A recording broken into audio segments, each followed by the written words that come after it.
오케이, 그럼요. 지금부터 이 세션을 시작하겠습니다. 동시통역이 있으니까 뭐 이렇게. 자, 오늘 그 제목이 카본 마켓 그리고 기업의 역할 이런 겁니다. 그래서 굉장히 이렇게 구체적이고 새로운 이슈일 수 있어요. 그러나 굉장히 중요한 이슈고 또 실제로 카본 뉴트럴리티나 넷제로 이코노미를 실현하기 위해서는 우리가 구체적인 방법론을 개발해야 된다 이런 생각이 듭니다. 자, 우선 아까 말씀하셨듯이 날씨가 너무 좋아서 제주도에서 날씨가 너무 좋아가지고 이런 주제를 논의하는 게 오히려 안 맞을 것 같고 그렇기는 한데 그럼에도 불구하고 굉장히 위협적으로 기후변화는 일어나고 있습니다. 제주도에서도 불과 몇 주 전에만 해도 어마어마한 플러딩이 있었고 그런 차원에서 말씀드리고 싶고 자 그러면 오늘 이제 저는 우리 지금 네 분을 모셨어요. 패널리스트로 네 분을 모셨는데 다 이 분야에 아주 전문성을 갖고 있고 오랫동안 공헌을 했던 분이에요. 자, 알렉스 프락토는 에코시스템 마켓플레이스에서 카본 마켓에 대한 어떤 데이터 컬렉팅의 국제적인 허브 역할을 하고 있습니다. 인스티튜션이. 그래서 저희들이 모신 거고 방금 저 얘기 나눴듯이 중국의 류홍민 선생은 중국 내에서의 카본 마켓을 어떻게 액티베이트 시킬 것인지에서 경험이 많으신 분이고 그다음에 오늘 이제 피에르 밀레 CTO께서는 20여 년 이상 자동차 산업에서 구체적인 경험을 했고 특히 EU의 자동차 공업 협회에서 카본 마켓을 활성화시키고 또 탄소 중립을 위해서 역할해 오셨던 분이시고 그다음에 우리 문승희 매니저께서는 한국의 기업 SK 그룹에서 구체적으로 그러한 일들을 한 20여 년 이상 해오신 분이에요. 그래서 이 주제가 굉장히 생소하기도 하고 또 구체적이기는 한데 대부분 아주 정확하게 전문적인 경험과 데이터를 갖고 있는 분입니다. 자, 오늘은 그래서 저희가 네 분을 모셨는데 그럼 크게 한번 환영해 주시면 좋겠습니다. 박수 한번 쳐 주십시오. 네.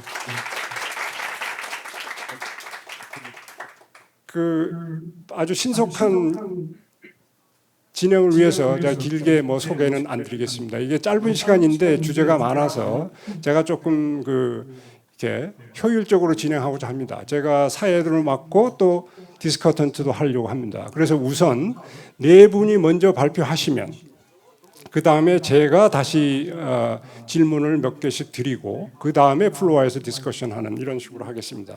자 그러면 거기에 앞서서 이 주제는 말로만 되는 게 아니고 우리가 구체적으로 어떤 데이터를 가지고 얘기를 하면 훨씬 이해가 쉬울 것 같다. 그래서 제가 사회자로서 몇 가지 중요한 데이터를 준비해 왔습니다. 한번 띄워주십시오.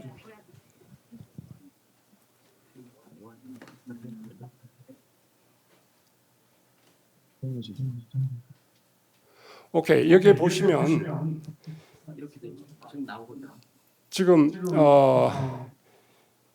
오늘 패널에 참가하시고 있는 국가 이제 일본만을 제외하고는 전체적으로 CO2 에미션이 2000년대부터 2022년까지 2003년 기준의 데이터이기 때문에 어떻게 폭증하고 있는지 중국이 가장 많이 이렇게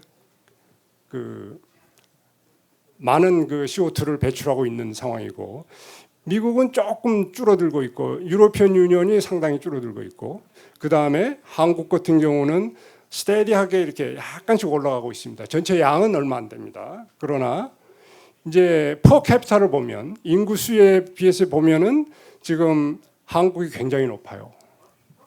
한국이 굉장히 높고 지금 EU는 28개국의 EU는 굉장히 낮아지고 있다. 그럼 그동안의 EU가 이 카본 뉴트럴리티에서 굉장히 선도적인 역할과 적극적인 역할을 하고 있는 결과가 아닌가라는 생각이 들고 그다음에 차이나는 이 여러 가지 그 신재생 에너지에 대한 그 투자를 하고 있지만 워낙 전체적인 그 카본의 전체적인 CO2 에미션이 많기 때문에 이게 퍼캐피타에서 그렇게 많이 줄어들고 있지 않다라는 생각이 들고요. 자, 그다음에 이제 이 논의에서 가장 중요한 것은 카본 뉴트럴리티를 이루기 위해서 가장 중요한 것은 재생 에너지, 포실 퓨얼이 아니고 재생 에너지를 통해서 어떻게 더 그 CO2를 줄일 것이냐, 메탄하고 CO2를 줄일 것이냐는 건데, 그래서 이 전체 그 국가에서 전체 사용하는 전기, 에너지 소비 중에서 그 재생 에너지, 특히 풍력, 태양열, 지열 뭐 이런 것에 의한 그 비율이 얼마나 되나. 차이나 굉장히 급격하게 줄어들고 있습니다. 그동안에 많이 투자를 했기 때문에. 유러피언 유니언도 그 재생에너지 차이나 부분이 그 재생에너지 비율이 상당히 투자함에도 불구하고 전체적인 CO2 양이 있기 때문에 이렇게 많이 그 줄었다가 조금 올라가고 있고, 이유는 역시 예상했던 대로 리뉴어블 에너지의 비중이 굉장히 높습니다. 그 다음에 한국 그렇게 많이 개선되고 있지 않는 그런 상황이고요. 마지막으로 이제 저희가 이렇게 한번 만들어봤어요. 그 모두 그 NDC를 그 뭐 베이스 이어, 스타팅 이어가 다른데 이렇게 다 다른 해에 이렇게 약속을 했어요. 2030년까지 타겟 이어까지 뭐 55%, 40% 이렇게 줄이겠다 이렇게 했습니다. 그런데 그 2030년까지 그 리덕션 레벨을 이렇게 점쳐보면 그렇게 그 EU나 미국은 상당히 높은데 특히 차이나나 한국은 그렇게 높지 않는 편이고, 이걸 뭐 간단한 수식에 의해서 기존 연도부터 2050년이 넷제로 한다는 얘기예요. CO2 지로로 만들겠다는 건데, 넷제로면 메탄까지 포함한 겁니다. 그래서 그 2050년까지 한다면 한국 같은 경우는 기존 연에 비해서 매년 3.25%, 1.25%를 줄여야만 가능한 거예요.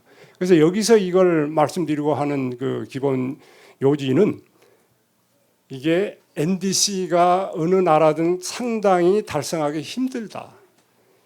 많은 그 여러 가지 노력에도 불구하고 상당히 어려움이 많고 비용이 많이 들고 또 이해관계자의 그 대립도 많다라는 생각을 들면서 이런 그 수치를 가지고 지금 제가 그 사회자로서 이 패널리스트들에게 미리 한 서너 개씩 질문을 드렸습니다. 왜냐하면 굉장히 구체적이고 또 짧은 우리 지금 패널 시간이 세션 시간이 길지 않는데 짧은 시간에 좀 프로덕티브하게 얘기하기 위해서, 그리고 아주 텐저블한 인사이트를 얻기 위해서 제가 몇 가지 질문을 미리 드렸어요. 그래서 그런 기준을 기준으로 해서 이제 말씀해 주실 걸로 생각이 됩니다. 우선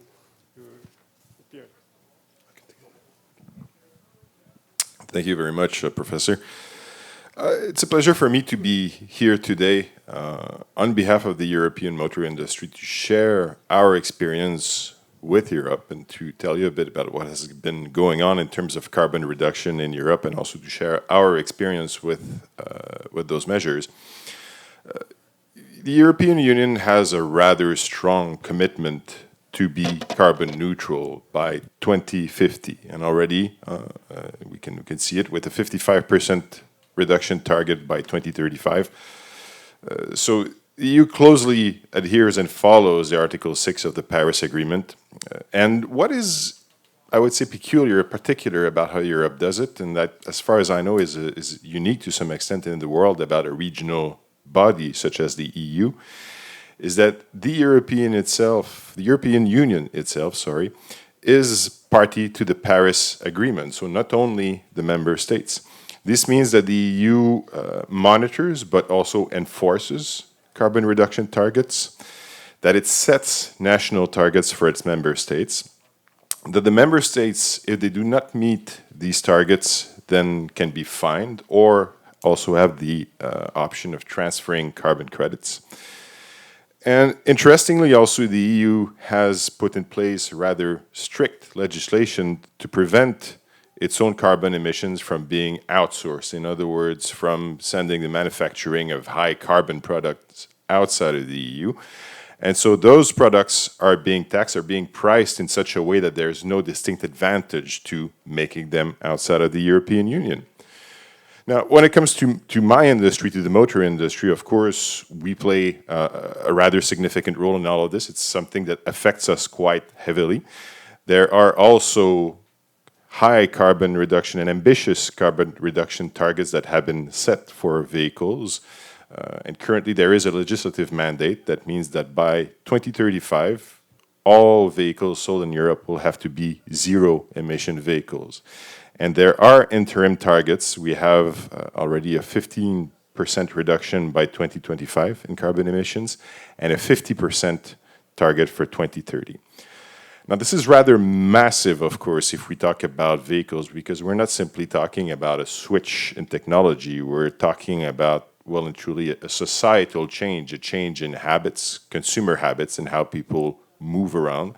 A change also in the whole industry, in the transport industry, because in Europe there's very developed passenger rail, but freight rail, cargo rail is actually not so highly developed, and so there's a high reliance in Europe on road transport, on trucks. So, and this is a very major component and one of the more challenging aspects of carbon reduction. It is also something that's quite challenging for the industry because it comes down to the availability of energy, really, of alternative forms of energy. And in this case, what we are seeing at the moment when it comes to transport in Europe is really this sort of turn towards electrification as the leading solution, at least for the near to midterm. But that also comes with strong needs and strong demands in terms of infrastructure. Which brings the question and then of readiness. Is Europe ready so far in terms of technology and readiness to be carbon neutral? A lot has been achieved. I think the statistics that we just saw show it, but then there's also a lot that remains to be achieved. And I would say that from the point of view of the industry in general, in terms of response to this, I would split it into two parts. One is the use of energy, and the other one is the generation of energy. So when it comes to the use of energy, which as vehicle manufacturers is something that we can control, of course, to a good degree, we can control what comes out of the tailpipe of the vehicle or whether the vehicle has a tailpipe, its kind of propulsion. And of course, this is, as far as the industry is concerned, a transition that is happening today. Because this 2035 mandate to have zero emissions vehicle on the road is something that is already underway. When you design a car, when you design a vehicle architecture, this is something that will exist for about a dozen years. And if you talk about heavy vehicles, it's even longer than this. So as we speak today, we already have electric vehicles on the road in Europe, but manufacturers are actively planning for this reality. Now, of course, I talk a lot about electricity, but it's also about hydrogen. It's also about carbon neutral fuels. But I would say that Europe and the European Union as a whole has not shown so much interest in those technologies because there is an element of risk involved, there's an element of cost, and there's what we have seen is this, I would say, a political desire to stick with what is available, and that is electricity. And the industry, I would say, has generally followed suit. That means, though, that there's also going to be a strong need for charging infrastructure. Now, at the moment, there is European infrastructure to have a minimum level of charging along the major axes, along the major roads. From the point of view of manufacturers, though, this remains concerning because we see that in particular for trucks, buses, heavy vehicles, there is not much of an infrastructure at the moment. And we see that there will be also a certain need for other sources of energy. And what some studies have shown this far is that when you have a transition of this magnitude, it can be easier to use and develop several technologies concurrently than to have to develop one massive technology and scale it up in an incredible way. So I hope that we can also see to some extent more support for other sources of energy like hydrogen and sustainable fuel, because I think in an ideal world, it's easy to anticipate that certainly for the next 10, 20, 30 years, we will see several technologies coexist, let's say. Now, when it comes to power generation, the other big aspect of readiness, of course, speaking as someone from the motor industry, this is something that we do not really control, but there is a wide variety of methods still being used today in Europe to create electricity, and also a wide variety of levels of carbon emissions. We've seen that Europe is doing quite well from the point of view of renewable energy, and there are also binding legal targets. There are even targets for the use of renewable energy in transport that are quite complex, but that aim at still increasing this fraction even more. As far as I would say the vehicle industry sees it, to us, it's a lot about the total cost of ownership. So what it costs for someone, either a private individual or a business, to run a vehicle, and that's going to be, I believe, key to a large part of the success of those initiatives and of the reduction in carbon in power generation. Because, for instance, as long as diesel remains more affordable, easier, and more tempting to use than climate-neutral fuels, then it's going to be difficult to envision a massive shift in its use in heavy transport, even though today manufacturers are ready, for example, to provide and sell electric trucks. So there we definitely need, on one hand, strong regulatory initiatives, but also, of course, we need work on what we call enabling conditions, and that is, yes, largely the infrastructure, the energy infrastructure, to make sure that vehicles, but also other energy consumers, can be fueled or can be powered in a carbon neutral fashion. Now, Professor Yu earlier was talking about carbon markets. And I would say that in Europe, frankly, it is something that I believe has been key to the relative success that Europe has been enjoying in decarbonizing itself so far. At the heart of the European effort is the emissions trading system, the ETS. So it's a cap and trade system that uses a system of emissions allowances that is aimed primarily at energy-intensive industries and at power generation.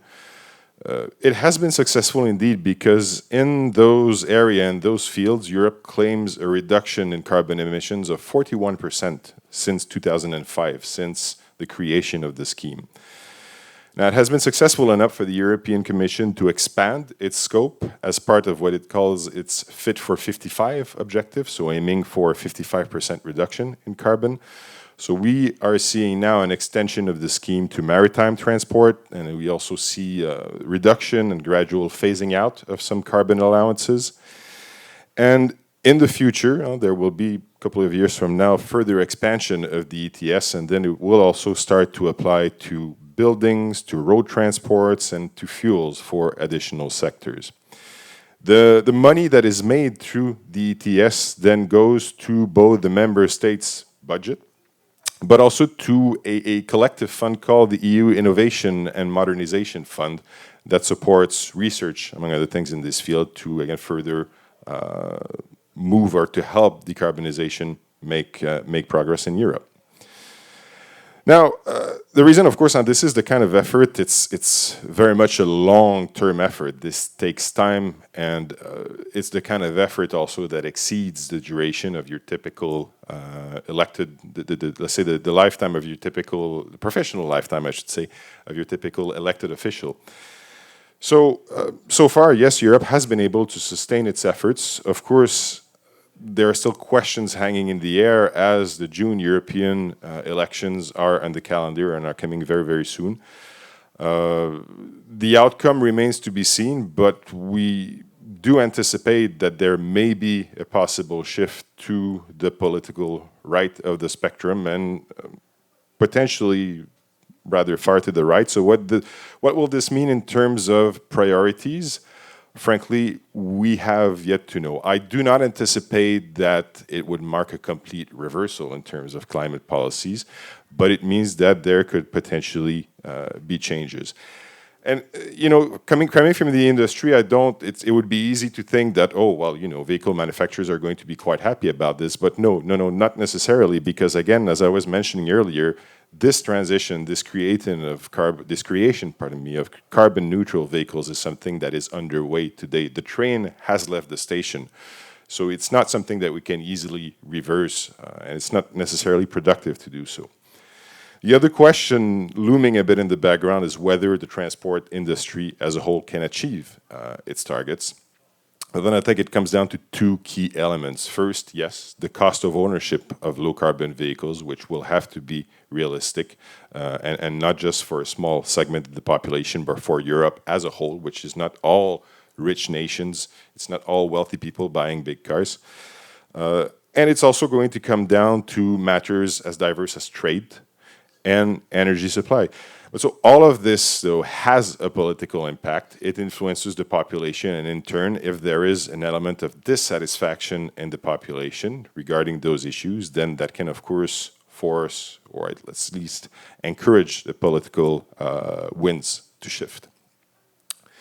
A last item, a last bit in this case. We were discussing earlier what could Korea and what could Asian nations perhaps learn from the European experience. I would say first, about industrial policies, it's important to have policies that provide incentives to produce low-carbon technology, low-carbon vehicles in our case, and also to operate them, that incentivize people to actually buy and run them. It's also important, I think, to have achievable targets in terms of decarbonization. If we see the reality of climate today, we need to be quite aggressive in our actions, but at the same time, if we set targets that are purely political in nature and that cannot be achieved, then we're not going anywhere. And then when we speak about targets and mechanisms like emissions trading systems, this is where I think it's important as well to price CO2 evenly across all industries, and most of all, price it for the user primarily. Because what we've seen, and I think even if we compare over decades past the experience in terms of fuel consumption, for example, in the US and in Europe, the mechanisms that we have seen being the most successful are mechanisms that use market pricing more than regulation, ultimately. And finally, of course, it goes without saying that it will be very important if we want to be successful in this to continue very proactively, very assertively supporting the creation of necessary energy infrastructure, because it's one thing to have low carbon technologies, but we also have to be able to use them in a way that people will want to adopt them. 네, 감사합니다. EU가 현재 갖고 있는 기대와 또 내부의 고민을 같이 말씀하셨고, 그리고 한국이 줄 수 있는 아주 구체적인 어드바이스를 주셨습니다. 감사합니다. 그리고 그 다음에는 알렉스, your turn. Thank you. I'm Alex Procton. I'm the manager for data solutions and insights at Ecosystem Marketplace. We are an international NGO that is headquartered in Washington, D.C., and we study environmental markets, in particular carbon markets. We collect data from market actors that we share in various reports, insights and webinars. In particular, we have the annual State of the Voluntary Carbon Market Report, which has actually been released today. And at the end of this session, we'll share some information about how you can access the State of the Voluntary Carbon Market Report. But we often convene experts on voluntary carbon market, on compliance carbon markets, and the interactions between them, international schemes for carbon mitigation and climate action. And so I'm pleased to be able to present in the context of the United States, as well as internationally, about voluntary carbon market. And so in the United States, it's very interesting contrast with the EU because there are many similarities. But in the United States, the development of net zero strategies largely has taken place from the bottom up. The United States government has limited their guidance around net zero to focus on encouraging the development of renewable energy and the infrastructure to enable renewable energy to expand across the entire United States, as well as the mitigation of methane emissions, which are in the short term have the most effect because they have almost 30 times the warming potential of carbon dioxide emissions. And so, as far as mitigation and reduction of carbon dioxide emissions, to this point, that has been left up to individual industries and individual firms to make decisions about how to mitigate their own emissions. Actually, earlier this week on Tuesday, several departments of the federal government released the first statement from the US government on the voluntary carbon market. And essentially, the statement that was released is very broad, but encourages the development of markets with integrity, with high quality credits being used to mitigate emissions that are the most difficult to abate, particularly in the short term.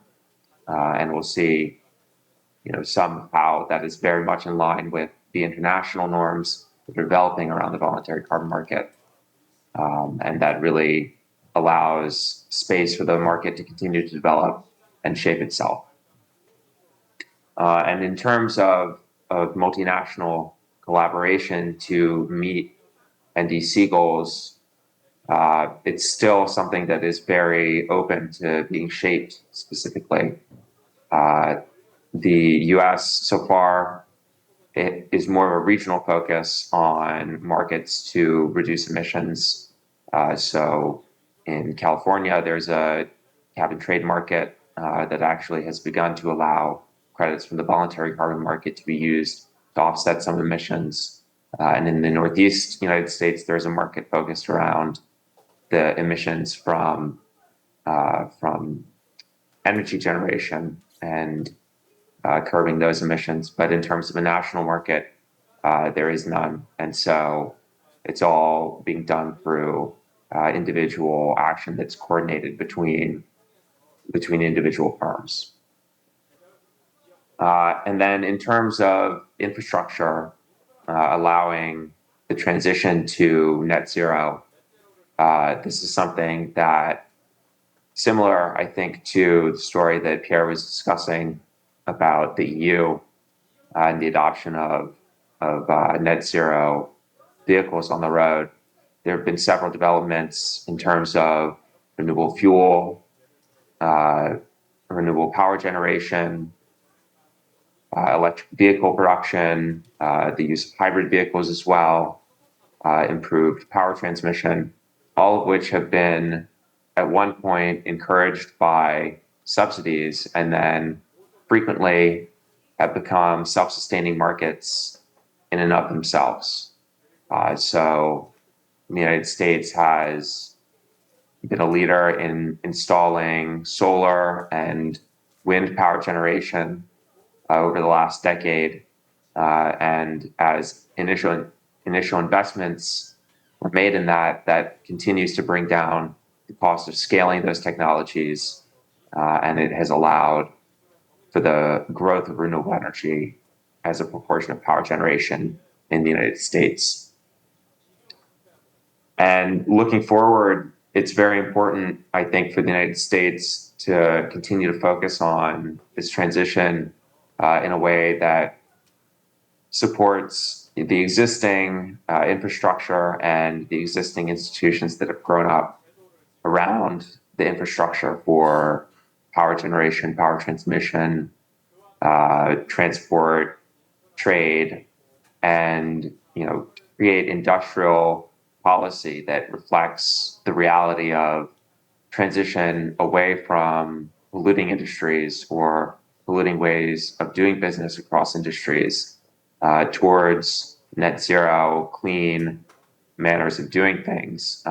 And this is something that we're seeing, for example, with the Inflation Reduction Act in 2022, that there's an emphasis on how retraining workers and how thoughtful consideration of regional industries can create different areas of expertise in terms of this transition to a net zero economy.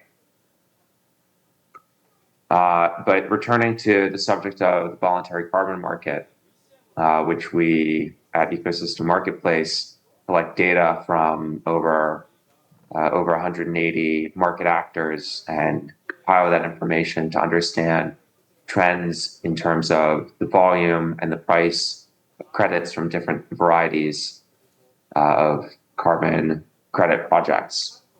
And so companies in the United States can participate in the global voluntary carbon market in order to achieve net zero goals. The norms that are developing around the voluntary carbon market internationally are being shaped by several initiatives in terms of the demand for companies that's shaped largely by the Science Based Targets Initiative, which takes the larger scale goals of the UN NDCs for individual nations to reduce their emissions on defined timelines and helps companies set realistic and achievable targets around their own emissions in scopes 1, 2, and 3, referring to their own emissions directly, emissions that are caused by their purchase and use of energy, and then scope 3 emissions, which refer to emissions upstream and downstream on their value chain, so from suppliers or from consumers' use of their products. Then for the voluntary carbon market on both the sell side, so project developers and resellers, aggregators, speculators who invest in carbon credits, as well as on the buy side. So again, these corporate buyers and firms that act as brokers to assist companies to buy the highest quality credits. There are a pair of initiatives, the Integrity Council for the Voluntary Carbon Market, which is focused on defining high quality credit standards and methodologies for different projects. So for example, methodologies for forestry projects, which reduce emissions by protecting land from being degraded or deforested, for projects that increase energy efficiency and reduce emissions in that manner, for projects that involve the distribution of high efficiency devices like cook stoves in rural communities. So each of these methodologies are scrutinized by the Integrity Council for the Voluntary Carbon Market in order to guide both credit project developers and credit buyers in understanding what it means to have a high quality and high integrity credit. And then on the buying side, there's the Voluntary Carbon Markets Integrity Initiative, VCMI, and they focus on a claims code of practice, which allows firms that wish to claim offsets against their emissions to make a claim about the quality and the integrity of their credits that they use to offset those emissions. And they're able to make either a silver, a gold, or platinum claim, depending on various characteristics of the credits which they are claiming as offsets. Those are the main institutional bodies which are forming around the voluntary carbon market, but there are also a number of private organizations which are tracking the quality of various projects, various methodologies. And so it's really a market that benefits more and more from transparency and integrity. And what is meant by quality and integrity in the voluntary carbon market? Primarily, it is a focus on the project's additionality. So that is the extent to which the carbon reductions or the carbon removals that take place in the project would not have occurred otherwise. That's the basis for finance from carbon credits, is that carbon credits pay for projects that accelerate the transition to net zero on an earlier timeline than would be achieved without finance from carbon credits. And then additionally, there are concerns about governance of projects, transparency, consent, prior and informed consent of local communities and indigenous populations, especially for projects around forestry and projects around rural and indigenous communities. And so the VCMI and ICVCM also provide guidelines around those in order to help actors in this market to both purchase and provision the highest quality of credits. And so for the US, I would say, really this is what we see continuing, likewise with the rest of the world. We see this continuing to grow and the norms around the carbon market to continue to develop and strengthen, and then ultimately become easier for the firms that are claiming offsets to communicate to consumers what it is exactly that they're doing to offset their emissions. And there's a variety of different methodologies for these projects. There are methodologies that offer co-benefits that go beyond just the reduction and removal of a single ton of carbon dioxide. Projects that offer benefits to local communities, projects that provide ecosystem services, provision biodiversity. And so there are different prices, different premiums associated with these credits. And it's really the decision of buyers, what sort of story they want to tell with their purchase of credits. And then because the development of the carbon market in the United States has really been focused on the voluntary market and really has developed from the bottom up, it's not something that any sort of electoral politics is likely to influence in the near term. It's something, again, I think returning to a theme from Pierre's discussion of momentum and acceleration. Once people have access to these markets, once people are able to obtain prosperity through participation in a net zero economy, there is no reason to continue taking part in a polluting economy if the economic incentives for net zero are properly determined. And so I think that the voluntary carbon market will continue to develop. We'll continue to see integration with regional and national compliance markets, as we're already seeing in California with the cap and trade market. And it's really something that comes out of an understanding that the maturity of the voluntary carbon market is really reaching a level that that national and regional governments are confident to say that credits that are transacted on the international voluntary market are truly of a high enough caliber that they can be used for offsets. And then finally, in terms of developing a new strategy on either compliance or the voluntary carbon market for any country, as well as Korea, these are the sort of recommendations based on our research on the international market and the trajectory of evolving international mechanisms like Article 6 of the Paris Agreement. So any national carbon pricing strategy, whether it's an emissions trading scheme or a carbon tax, should be developed expansively, but it should also be developed with consideration to the needs of the most important sectors of the economy. So what I mean by this is that any carbon pricing strategy should apply to the entire economy, but the hardest to abate sectors should be given some sort of incentive to increase their ambition and increase their action, and whether that's through market-based mechanisms like carbon credits, carbon offsets, or decreasing allowances, that's something that's possible to ratchet up over time. And the ambition of climate targets should be increased transparently and regularly. that will incentivize decarbonization and will incentivize innovation in the industrial processes that are the most difficult to abate emissions from. And by doing so in a transparent manner, it levels the playing field for all firms. It levels the playing field for all consumers as well. Thoughtfully allowing carbon credits to count against a portion of emissions. And this is something that we're seeing more and more across the world. The integration of credits from what is originally a market for voluntary emission reductions now being accepted in these compliance schemes for emissions reduction.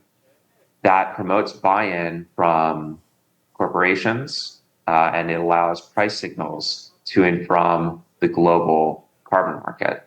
And so this price signal is always important to benchmark actions in terms of the costliness of investment in decarbonization versus near-term offsetting in order to invest in mitigation when the technology reaches a higher level of readiness. Continue to use established credit methodologies from the widely adopted independent crediting mechanisms that will allow compatibility with the global voluntary carbon market and that will allow interoperability with similar trading schemes internationally.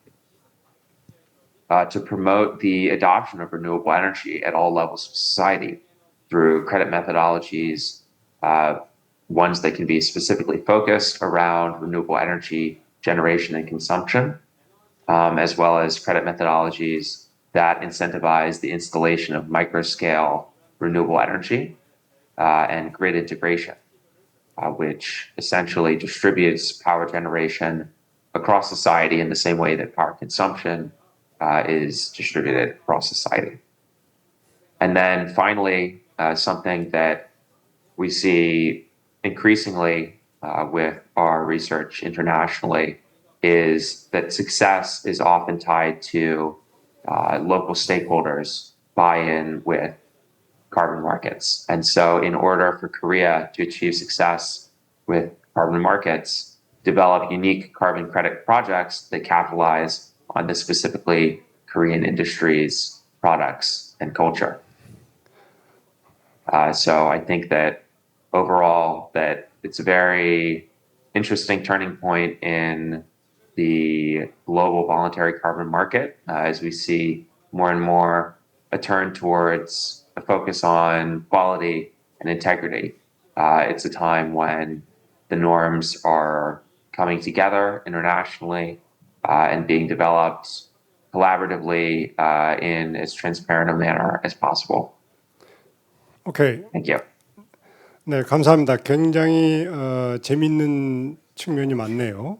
미국이 정부 주도로 카본 뉴트럴리티, 특히 IRA 이런 사례에서 정부 주도로 하는 것처럼 보이지만 사실은 실제 구체적인 메커니즘에는 기업 주도로 아래로부터 한다. 이건 뭐 유럽하고도 조금은 다를 수 있는데, 그리고 여러 가지 한국뿐만 아니라 다른 모든 나라들이 파리 협정 제6조를 지키기 위해서 어떻게 데이터를 이렇게 어떤 정책들을 펴야 되는지 데이터 어널리시스 측면에서 많은 조언을 주셨습니다. 감사합니다. 그 다음에는 류홍민 선생님, 15분이 넘지 않도록 부탁드릴게요. 감사합니다. 시작하세요. Hi, everybody. Thank you for inviting me to this great session. And this is Hongmin Liu. I'm from Environmental Defense Fund, which is international NGO headquartered in New York. But I'm working in the Beijing office, working on the China-related issues. Before I start in my presentation, I would like to briefly introduce a little bit on the China National ETS a little bit because there's a lot of interest for the carbon market. So for the China National ETS, actually, it was launched for trading in 2021, July, and it's already been finished 2 compliance cycles, which is representing as 2019 to 2020 is the first compliance cycle, and the 2021 and to 2022 is the second compliance cycle. for the past two compliance cycles, the China National Chess is requesting for compliance by more than 2,000 enterprises in the power generation sector. It's regarding it's only covering the power generation sector. It's already been the largest carbon market in the world, and the compliance rate for the both of the two past compliance cycle is already more than 99.5%. And the total emission trading, the total covered emission is about more than 40% of China's total emissions. And in the past, we can see the original carbon the carbon emission allowances price was 48 RMB, which is equal to about $7. But by the end of this April, the allowances has been raised. The price has been raised about more than 100 RMB, which is equal to about $15, which is about doubled compared to the original price at the beginning. So regarding to the question about the NDC, I think China has already upgraded or updated its NDC in 2020, as China has announced the 2030 peaking and the 2060 carbon neutrality targets. And also, it will lower the CO2 emission per unit of GDP by over 65% compared from the 2005 level, and will increase the share of non-fossil fuel in primary energy consumption to around 25%. And will be increase the forestry stock or the forestry sink volume by 6 billion cubic meters from the 2005 level, and it will bring the total installed capacity of wind and solar power to over 1.2 billion kilowatts by 2030. So that's the updated NDC. But from here, we can see China has promised for increasing and trying to contributing on the NBS, which is the nature-based solutions. Regarding this, I believe China, a lot of persons are knowing that China is not part of any REDD+, but I think that would be because China has less risk of the deforestation. Because by the end of 2020, the commercial logging of national forestry processed from reduced logging to a complete halt, and which means that the government is requiring to stop any harm activities for the reforestation. And the cumulative reducing national forest logging is only about 332 million cubic meters. A comprehensive system and institutional framework for the protection and restoration of the natural forestry has been fully established.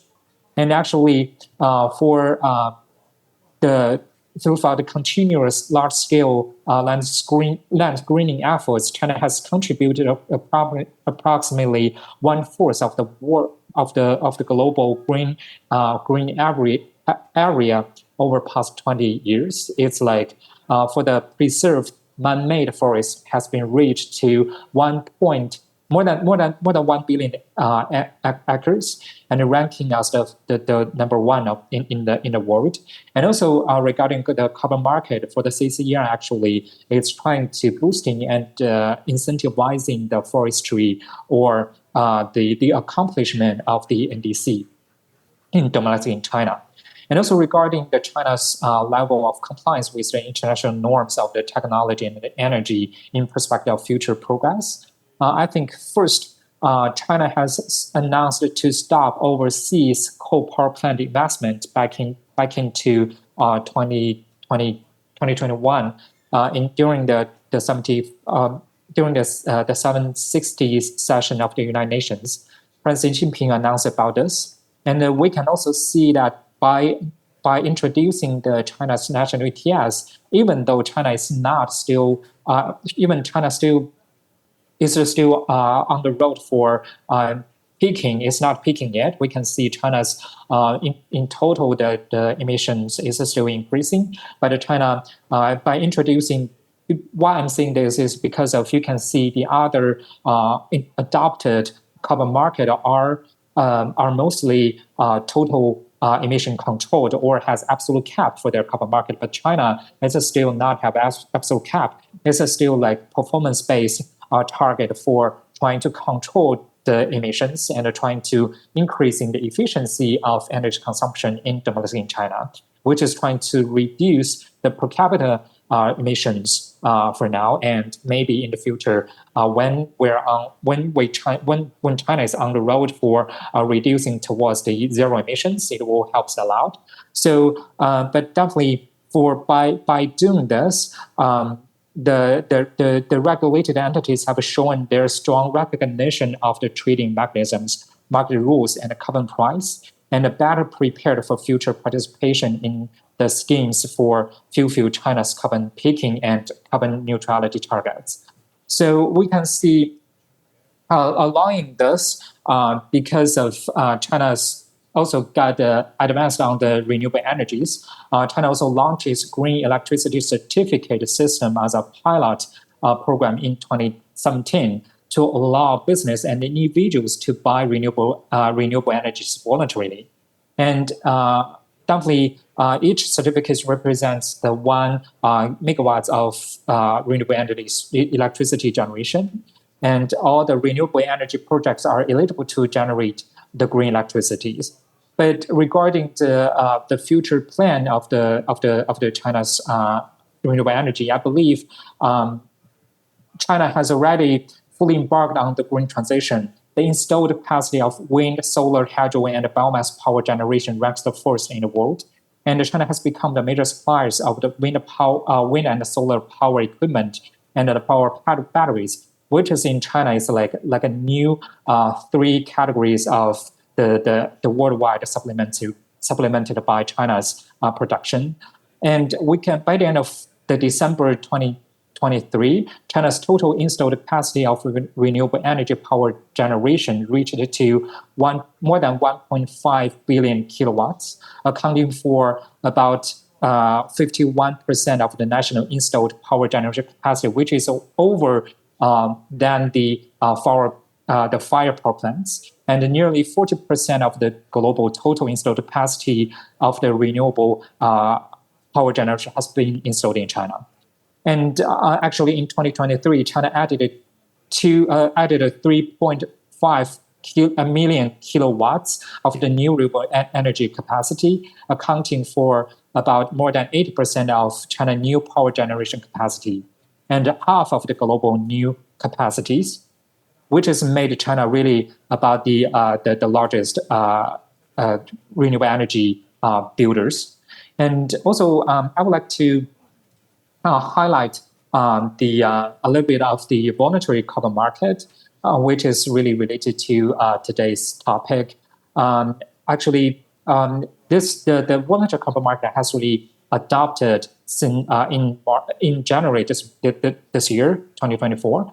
But actually, it is not a new market. It's a relaunch of the previous CCR program. It's well known as a CCR, and which was originally launched in 2012. And last year, between the 2023 and the 2023 November to around 2023 November, a lot of the measurements, the methodologies, and regulations was issued by the Ministry of Ecology and Environment for trying to facilitate the launch of the voluntary carbon market. But for now, we can see, but the difference is China trying to uphold more of the high quality of the CCER generation, which means for now it's only adopted 4 kind of methodologies, including the offshore wind powers and the solar thermal power generation, and also the afforestation programs. And another is the mangrove methodology. There's only 4 types are announced for under the China national CCERs for now. And also it will subject to a more high additionality required projects approval in the future. And regarding to the international the international corporations, especially for the US and China relations, I would like to highlight firstly actually the same times for today in California, U.S. and China has a local high-level summit is happening right now, which is a lot of local government and California government are negotiating on future cooperation, not only on climate change, but towards on the local government's corporations, but especially touching on the climate change. And also, we can see regarding as China has the largest ETS and the CCR in the world, I believe there's a strong signal for U.S. and China cooperation ahead. And also, we already observed yesterday, Biden government announced the new principle of high integrity voluntary carbon markets. It's not it's really a new principles, but there's along the initiative that all the listed activities are not that new. But I believe this also aroused the attentions from China participants to looking at whether how China will react on this part. I believe because of Singapore has already adopted their requirements on high quality carbon products last year, and the U.S. did the same. I'm sure as one of the large market, I think China would trying to do something at the same. But I also would like to say, U.S. China has the action plan for highlights the key priorities on the methane emission controls.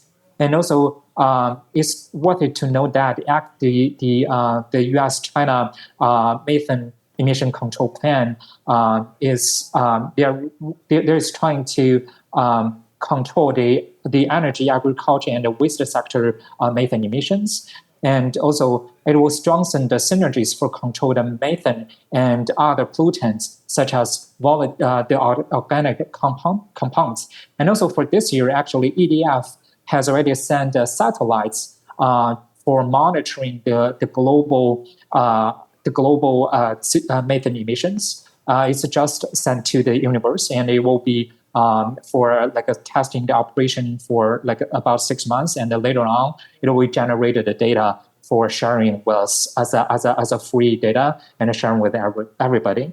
And also in November 2023, China and U.S. was jointly issued a Sunnyland statement, which is also landing the I just mentioned for the cooperation, the summit which is happening now in California. And also in January 2024, China and the U.S. Announced the working group for enhancing climate actions in 2020s between the two countries. And also in the past, in the May, also before this local summit happened, the China and the U.S. working group on enhancing climate actions in 2020s. The meeting of this working group was held in Washington, D.C. The special envoy from China and the U.S. were meeting together for discussing the future cooperation opportunities over there. And for the future, I think I still have a little bit suggestion for the future cooperations between China and the U.S. The China and the Korea.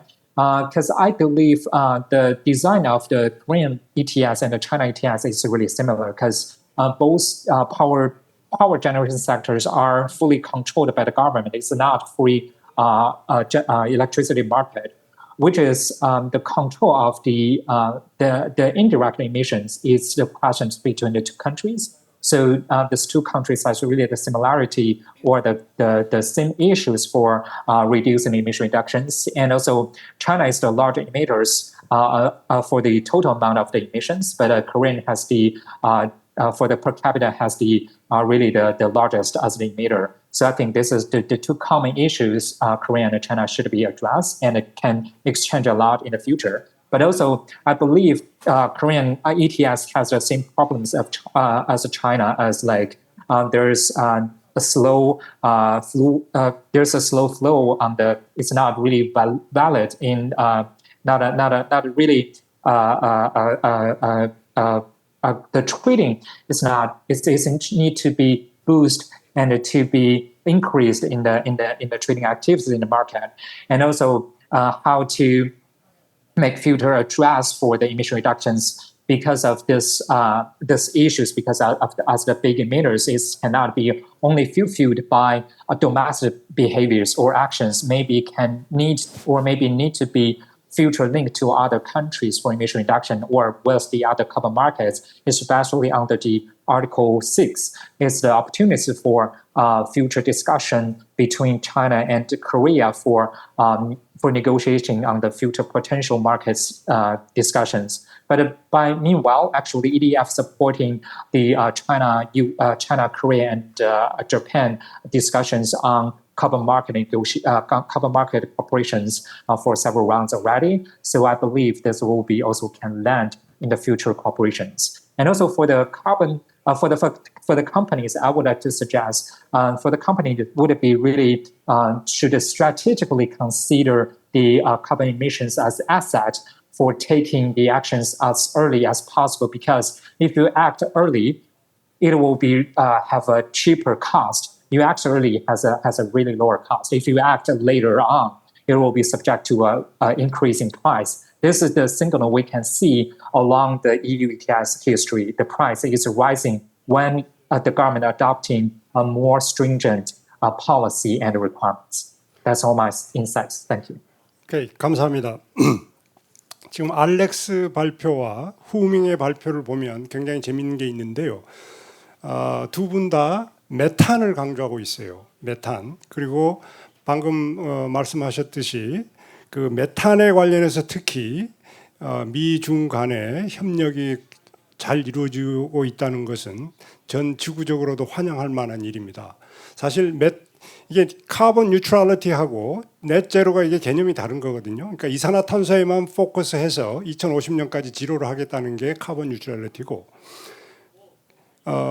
넷제로는 6개 그 유해 그 가스가 있는데 그걸 온실가스라는데 그걸 구성하는 게 6개인데 그 중에 두 번째가 메탄입니다. 근데 메탄이 단기적으로 알렉스의 그 분석에 의하면 메탄이 단기적으로는 온실가스 기후 변화의 그 탄소에 비해서 CO2에 비해서 거의 30배 이상의 나쁜 영향을 미칩니다. 그런 의미에서 두 국가, 그러니까 메탄은 주로 가축 농장이나 아니면 바닷물이 썩거나 아니면 빙하가 이렇게 녹아가지고 그 수억 년 있었던 그 빙하층에서의 메탄이 지금 이렇게 분출하고 있는데 그게 굉장히 더 위협적인 거죠. 그런 의미에서 두 국가가 아주 좋은 협력을 하고 있다는 건 굉장히 고무적인 일이라고 생각하고, 나머지 질문은 좀 이따 또 드리겠습니다. 감사합니다.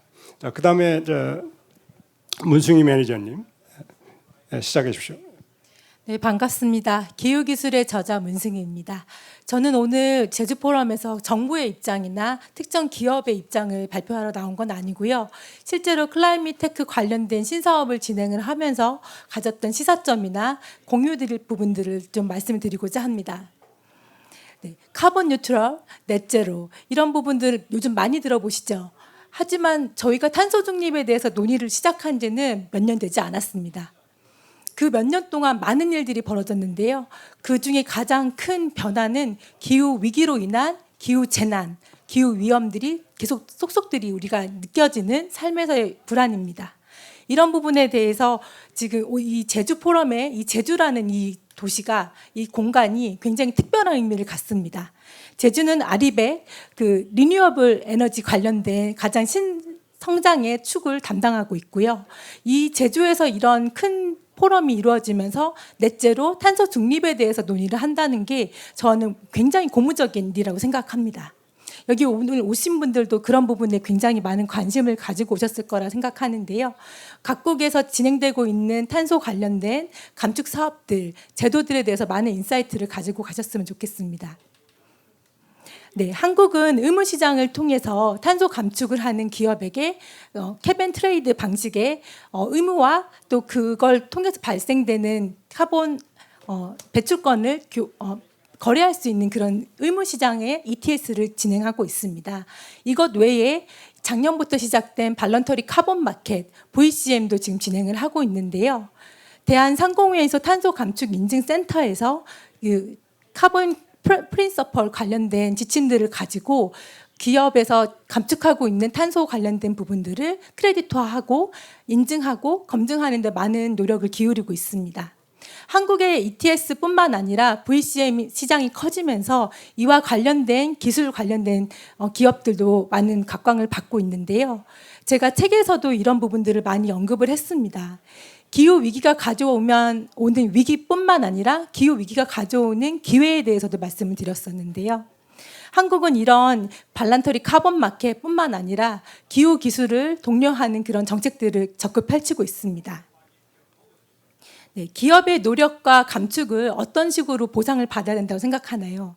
저희가 무서워서 그린워싱이라는 말로 대표되는 기업에서 감축 활동들에 대해서 까다롭게 보지 않고 대충 넘어가는 그런 부분들, 그런 걸로 포장되는 그런 그린워싱에 대해서 많은 부분들을 지적하고 있습니다.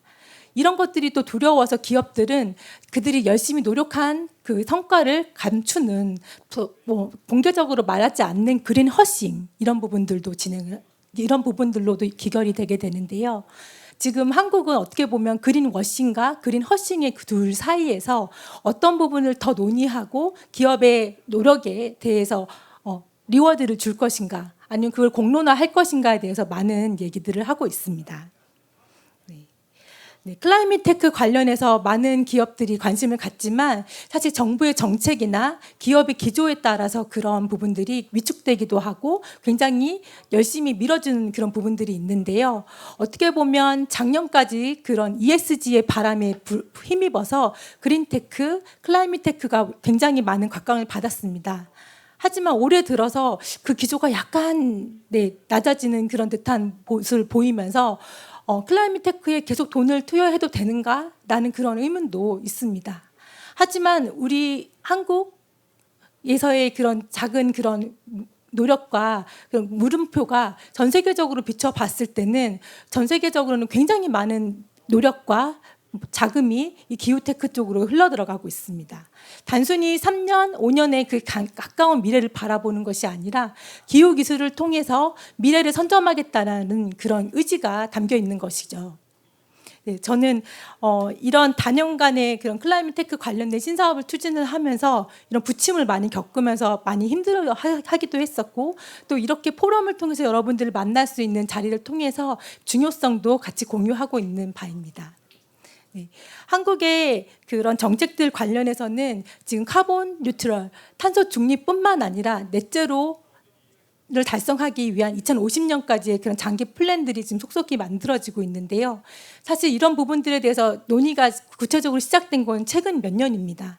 그래서 온실가스 관련된 많은 시도들이 이루어졌지만 어려워서 그냥 고사되는 경우도 있었지만 요즘 흐름은 그렇지 않다고 생각됩니다. 많은 스타트업에서 스콥 1, 2, 3 관련된 부분들의 IT 관련된 부분들을 솔루션들을 만들고 있고요. 이제는 주먹구구식의 온실가스 감축을 위한 노력이 아니라 테크 베이스드 기업의 공정에서의 그런 감축 활동들을 다 데이터를 기록을 하고 그런 부분들을 크레디터하기 위한 노력들도 하고 있고요. 네, 자연 베이스, MBS라고 하는 산림을 통해서 탄소를 감축하는 부분들을 인정받기 위한 노력들도 동시에 시작되고 있습니다. 네. 그런 발란터리 카본 마켓에서 만들어지는 크레딧을 국가 NDC, 국가가 달성해야 되는 탄소 감축의 그 허용량에 편입되는 부분들도 조금씩 논의가 되고 있는데 이 부분은 전 세계적으로 그런 VCM 크레딧에 대한 신뢰성이라든지 인터그리티 그런 부분들에 대한 프린서플에 맞춰서 가야 되는 방향이라 약간 좀 먼 얘기라고 생각할 수도 있지만 결국에는 이런 발런터리 카본 마켓에서 만들어진 크레딧도 이런 의무시장과 연결되면서 계속적인 지속적인 감축 노력을 전방위적으로 이끌어내는데 정부와 민간이 함께 해야 되지 않을까 생각이 듭니다.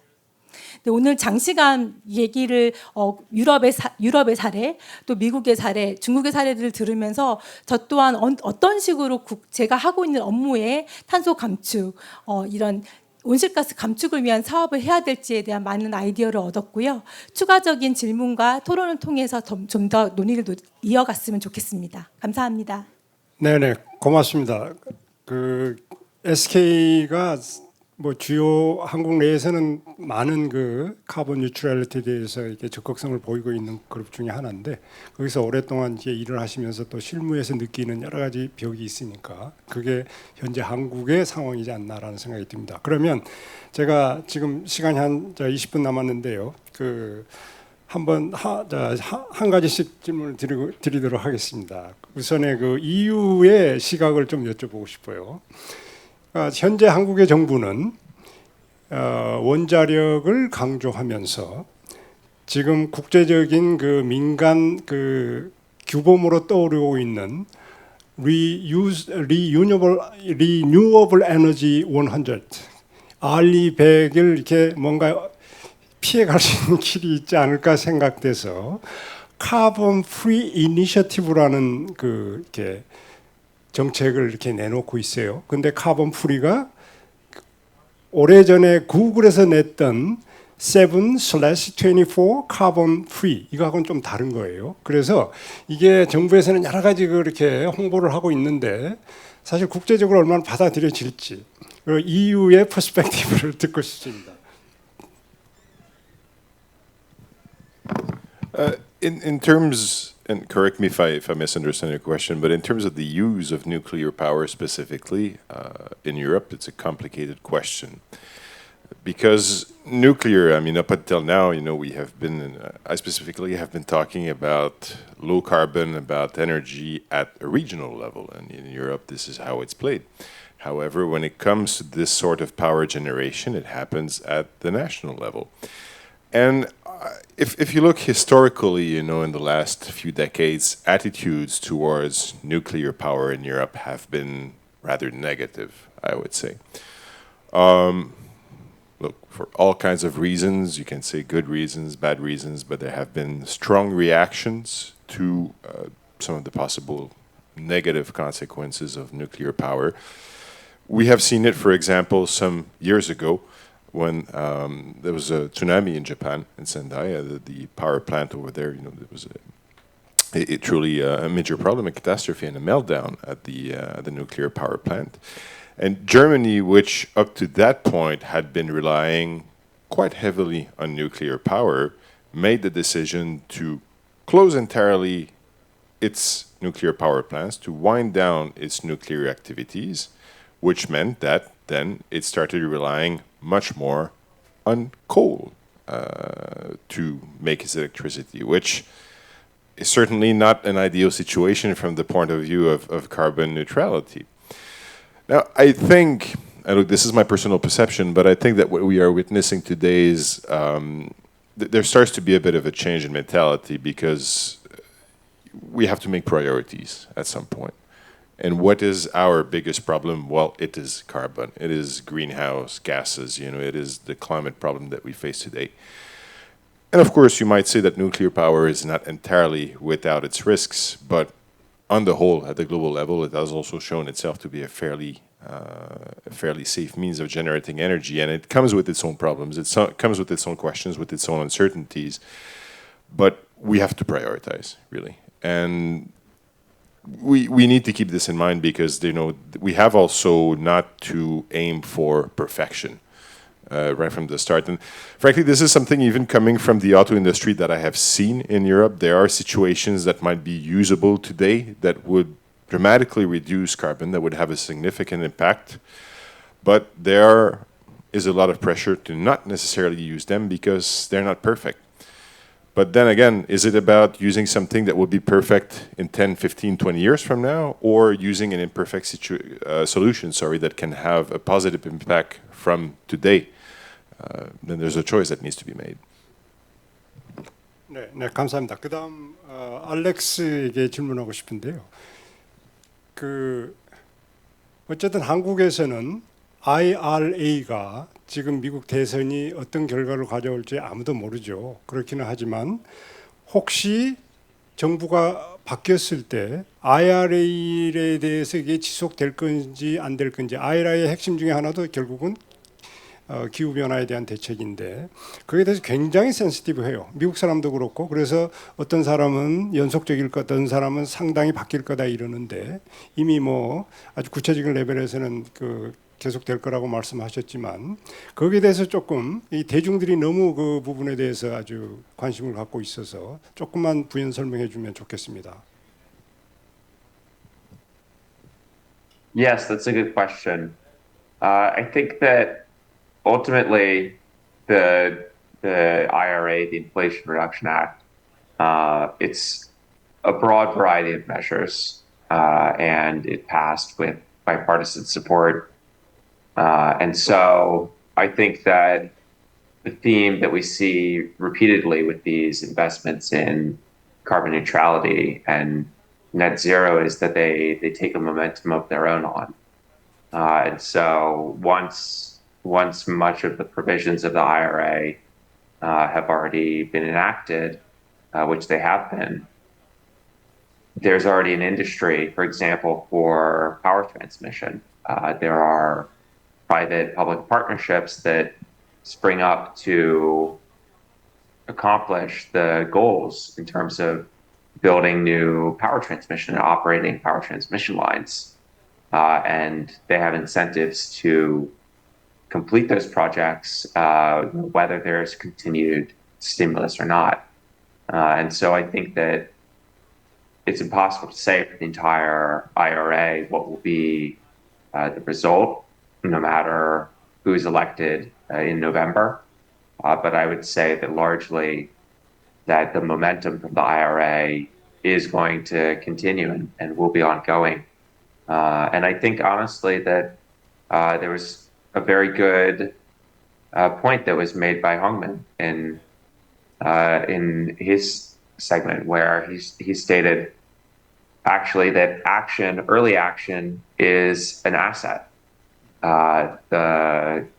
The governments, the regional governments, the corporations who take the first action and become leaders in this transition are the ones who will see the greatest reward for that, because they will, over the longest period of time, be able to realize the return on that investment, be able to realize the benefits of independence from fossil fuel and from other polluting parts of the economy that need to be transitioned away from. 네, 네, 감사합니다. 그 다음에 류홍민께 여쭤보고 싶은데, 지금 중국이 오버 커패시티에 대해서 많은 그 공격을 받고 있는 걸로 알고 있어요. 그리고 사실은 보조금이나 이런 것도 모든 나라들이 지금 보조금을 풀기 위한 경쟁을 하고 있는 것도 사실이고, 그런데 그 사이에 이제 중국은 정치 체제상 훨씬 더 그런 부분을 일관되게 추진할 수 있었던 것도 사실입니다. 그렇지만 또 한편으로는 이게 디커플링의 압력 속에서 훨씬 더 혁신적으로 솔라 파워 플레이트나 아니면 윈드 파워에서 기술 혁신을 이루어낸 것도 사실이에요. 그러면 중국 측에 봐서는 억울한 측면도 있을 텐데, 그 국제적인 이런 그런 비판적인 목소리에 대해서 어떤 이렇게 반응, 어떤 이렇게 대답을 하실지 그것 좀 묻고 싶습니다. Thank you for your question. I think firstly, like I said before, also echoed by Alex, I think China want to be the first mover trying to address those issues, because I think in the terms of global issues, in China domestically, the government still considering the energy security would be also another must concerned issues. And also in China, the original characteristics of the energy structure was it's fully, it's redundant. It has a lot of coal, but it has less or has a little of the gas and other energies. So that's why China utilized a lot of coal-based before. But we can see in the past 2 years, including the China Electricity Council, which is like the industry level association of the electricity generation sectors, they already said the power or the firepower generation has been considered as future backup system for transferring towards the renewable energy utilization. And definitely the China, the true thing is China is still under the transition or restructuring of the electricity market, which is definitely can help the future increasing the consumption and helping passing through, like what I said in my session, for the carbon price to the end user, for arouse all the attentions for addressing climate change. But also regarding your speaking of the redundant capacities or generation of the electricities, I believe China's government is still on the way to do the research, like for focusing on the battery in the future, how to utilize or combining the renewable energy facilities with the energy storage sites together for future better utilizing of the renewable energy. Besides, there's by my observation, there's already a lot of provincial level policies or requirements which are not explicitly right or released in any documents, but they have like the requirements for like in some province, they will require if you installed a new capacity of chemical factory or steel and cement factory, the government will require it has to utilize 10% of renewable energies, or it has to be combined with like a green hydrogen facilities or green hydrogen utilization. That's something is happening in China now. So I believe this will help to increasing the consumptions. But also, at the last, I would like to say, no matter regarding for the redundant capacity or not in China, but at least China is trying to helping the world to break down or to reduce the cost of the renewable energy equipment, and also for trying to make the way for future increasing the tremendous capacity installment for future renewable energy utilization towards the carbon neutrality. Thank you. 네, 감사합니다. 다음은 문승희님께 여쭤보고 싶은데요. 이미 저희 그 세션의 주제도 그랬고 카본이 돈이다. 그리고 카본이 미리 선제 투자하면 훨씬 그게 좋은 투자다라는 건데 그런 의미에서 지금 한국에서 한국 많은 기업들도 수소에 대해서 많은 관심을 갖고 있어요. 그럼에도 불구하고 당장 지금 쓸 수는 없기 때문에 비용이 많이 들어가니까 또 거기에 대해서 반발도 있고 투자자들로서도 이게 망설이게 되는 건데 뭐 장기적으로는 꼭 필요한 그 선제 투자인 건 뭐 분명합니다. 그래서 현재 한국의 상황이나 또 그 수소를 조금 더 활성화시키기 위해서 어떤 이 것들이 필요한지 아니면 정부에 좀 이렇게 요구하고 싶은 게 있는지 그런 부분에 대해서 좀 말씀해 주십시오. 한국은 수소 관련된 로드맵도 발표를 한 적이 있는데요. 수소는 한국의 그런 차세대 전략에 있어서 좀 되게 중요한 포지셔닝을 하고 있는 기술이라고 생각합니다. 민간에서 주도했던 그런 수소 기술을 국가에서도 많은 지원 사업들을 통해서 지금 더 융성하게 하려고 하고 있고요. 사실 블루 수소, 브라운 수소, 그레이 수소 다양하게 그 수소를 만들면서 발생하는 이산화탄소의 레벨에 따라서 붙여지는 명칭이 다양한 만큼 그만큼 비용과 노력이 들어가는 게 수소 산업입니다. 그런 부분에 있어서 민간이 지금 리딩했던 그런 부분들의 그런 스타트업이나 이런 기금들을 통한 다양한 산업과의 융합을 통해서 앞으로 더 리딩하는 부분들을 한국이 이끌어 갈 거라고 생각이 들고요. 네, 그런 다양한 그런 산업들과의 콜라보레이션, 국제 간의 협력에 있어서도 수소 산업이 차지하는 비율이 더 증가될 거라고 예측합니다. 네, 감사합니다. 그러면 제가 한 두 가지만 짧게 비엘에게 여쭤보고 싶은데요. 사실 EU가 굉장히 고민이죠. 세계적으로 이 탄소 중립의 어떤 리더인 건 분명한데 내부적으로는 목소리도 다양하고 또 비용이 많이 드니까 특히 이제 BLC는 자동차 공업협회에 있습니다. 이 모든 게 코스트거든요. 그래서 그걸 어떻게 처리할까에 대해서 굉장히 고민이고 그런 그게 뭐 어느 기업이나 또 마찬가지예요. 그러면서도 또 유럽만 잘 그렇게 카본에 투자를 많이 하는데 미국하고 중국이 덜하면 이게 프리라이드가 돼서 굉장히 싫은 거고 그런 차원인데 유로 7이라고 저기 3월달에 EU 의회에서 이 자동차에 대한 그런 레귤레이션을 좀 약화시켜서 발표한 것으로 제가 뉴스페이퍼에서 읽었어요. 그 과정에서 유럽의 자동차 관련된 이해관계자들의 고민은 뭔지 그 왜 그런 식으로 이렇게 앞으로 어떻게 그 추진될 건지 간략하게 한 2분 정도만 말씀 주십시오.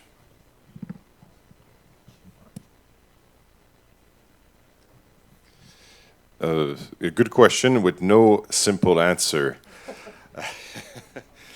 I would start by saying a stereotype, but it's something that you hear every now and then in Europe, that we see three great patterns in the world. China directs, United States subsidizes, and Europe legislates. We love to regulate in Europe as a whole, for better and for worse. And of course, with having been quite aggressive in this transition to low carbon and trying as much as possible to stick to targets, it does come with a cost. Generally speaking, and now it becomes a bit difficult for me to speak about absolutely every aspect of it, of course, but I think that what we have seen, for example, in terms of renewable energy, that there is such a thing as a tipping point, past which it starts to make economic sense. And if I look closer to home at the vehicle industry, I need to be honest, it is expensive. And it's easy to think, those car manufacturers, they make a lot of money and so on. But no, this is a major technological and financial stretch, and the entire industry is under pressure. And of course, it is also a cost that, at least in its early stages, certainly ends up being borne by the consumer. Today, what we see, that means that, yes, we have on the European market at the moment about 15% of electric cars, if I'm not mistaken, but they tend to be rather expensive. They are not within everybody's reach. It's challenging to charge them to have the right technology. And what there seems to be, I think that, there's probably no silver bullet, no one single solution to this, but we're probably looking at a mix of solutions that at some point you do need, I would say, certainly a certain level of regulation to push things along, because it doesn't always make economic sense. But you also need a certain amount of incentives, and you have to keep that going for a while until the market picks up, and yes, until it becomes just a viable business, because we're competing with very well-established, very well-refined technologies. I mean, if we think, for example, about, yes, the motor car, the motor vehicle, this is something that's been refined now in Europe for over 100 years, and with million, if not billion, of man-hours put into technological development.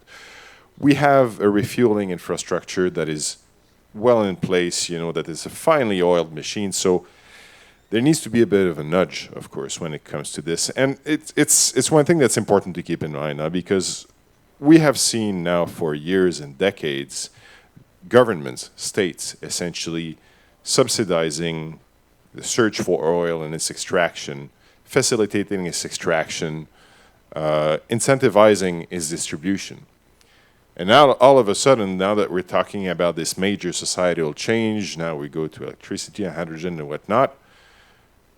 I'm generalizing, but we see states saying, okay, well, now this is not a problem anymore. This is up to the industry, this is up to consumers, and we'll make laws and make it happen.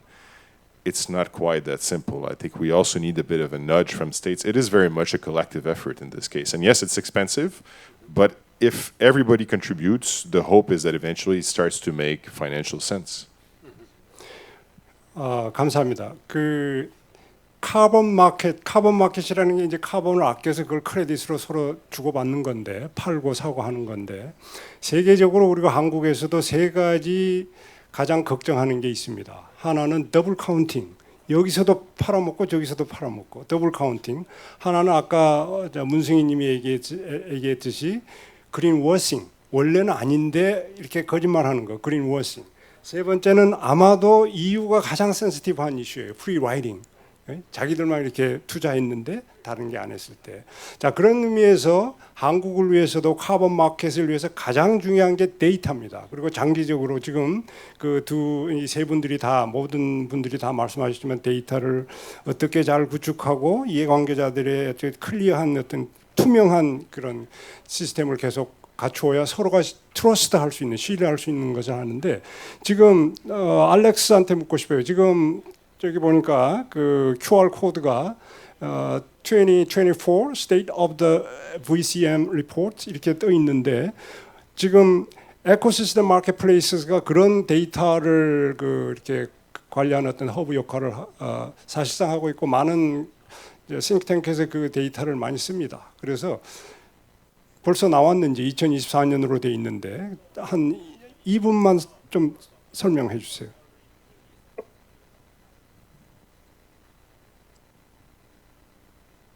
Yeah, absolutely. Thank you. Yeah, we have released the report today. I've actually been working very hard on it for the last several months, along with the rest of my team. And there's a variety of insights into the voluntary carbon market around the world.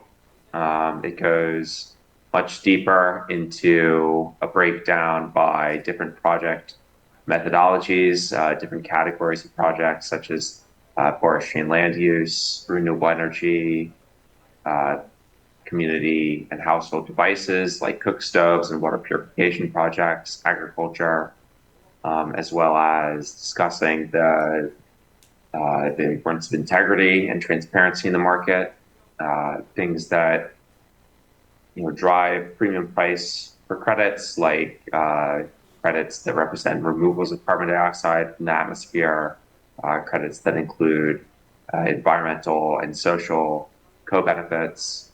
And so this is really the reason that we do this research is to understand what it is that makes the value of a credit and how does that go beyond just a single ton of carbon. And we've spoken today really at a high level about how markets can be used to achieve net zero outcomes. But when you start getting into the specifics of it at a more granular level, there are questions that have to be asked by buyers about, what is the origin of the credit that I want? What is the most important to me? Is it the impact of the carbon credit that I buy? Is it the fact that it's removal of carbon dioxide rather than reduction of emissions that would otherwise take place?